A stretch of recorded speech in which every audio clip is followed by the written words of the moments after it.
यो बर्खामा पानी परेर दुःख पनि कति दिन सक्यो होला यो पानीले छ्या।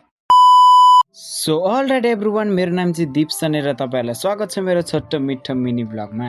बिहान उठ्ने बित्तिकै बेल बाँधेर टाई घाँटीमा डालेर कपाल मिलाएर ब्याग चेक गरेर बाहिर निस्केको मात्र थिएँ। दिन त एकदम भवाल भइरहेको रहेछ। त्यसैले आज पानी पर्दैन होला भनेर छाता चाहिँ नभइकन म चाहिँ सिधै भतिजको घरतिर लाग्यो, किनभने भतिजलाई लिएर अब सिधै कलेज जानुपर्ने थियो। भतिजको घर पुग्ने बित्तिकै हामीहरू चाहिँ तलतिर बस कुर्ने ठाउँमा पनि पुगिहाल्यौँ। 5-10 मिनट बस कुरेर बसिसकेपछि बस पनि आइहाल्यो अनि बसले हामीहरूलाई चाहिँ आज सिधै एटवटा बजार लिएर गयो, किन भनेर चाहिँ हामीलाई पनि थाहा छैन। अनि हामी चाहिँ सरासरी कहिलेकाहीँ हिँड्नु पनि पर्छ भनेर सिधै कलेजतिर हिँड्दै गइहाल्यौँ। यताबाट हिँडेर आउँदाखेरि चाहिँ साथीलाई बाटोमा भेट्छ होला भन्ने आशले हामीहरू चाहिँ सिधै गइरहेको थियौँ। तर कलेज पुग्ने बेलासम्म पनि आएको रहेछ, क्लासमा होला भनेर हेरेको, क्लासमा पनि कोही पनि आएको रहेछ। त्यसैले एकैछिन हामीहरू यत्तिकै गफ गरेर बसिरहेको। एकैछिन यतिकै बस्दाखेरि मान्छेहरू त बुरुङ भरिन लागिहाल्यो अनि त्यसपछि सर पनि आएर हामीलाई पढाउन थाल्नु भइहाल्यो। 2-3 सरहरू आएर 3टा पिरियड पढाउँदाखेरि चाहिँ हामीहरूको हाफ टाइम पनि भइसकेको थियो। हाफ टाइममा यसो बाहिर निस्किँदाखेरि त पानी त कत्रो ठुलो परेको होला। अब पानी त जत्रो परे पनि खाजा खान त जानुपर्छ भनेर हामी 3जना चाहिँ अरूको छाता मागेर खाजा खानलाई गएको थियौँ। अनि आज खाजा के खाने भनेर डिस्कस गर्दा गर्दा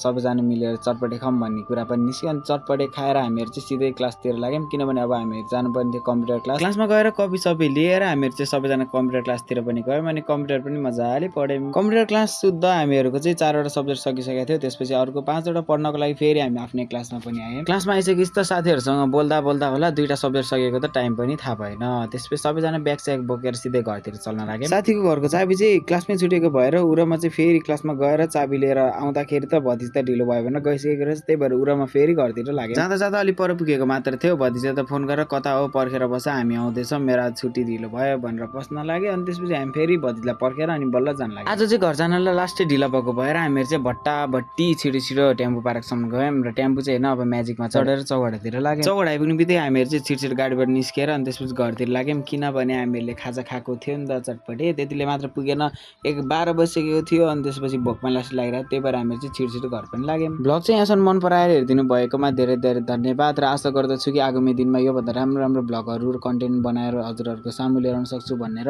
आशा छ। त्यसैले आजको लागि यति नै। अब भोलि भेटौँ नेक्स्ट मिनी ब्लगमा। त्यहाँ बाई।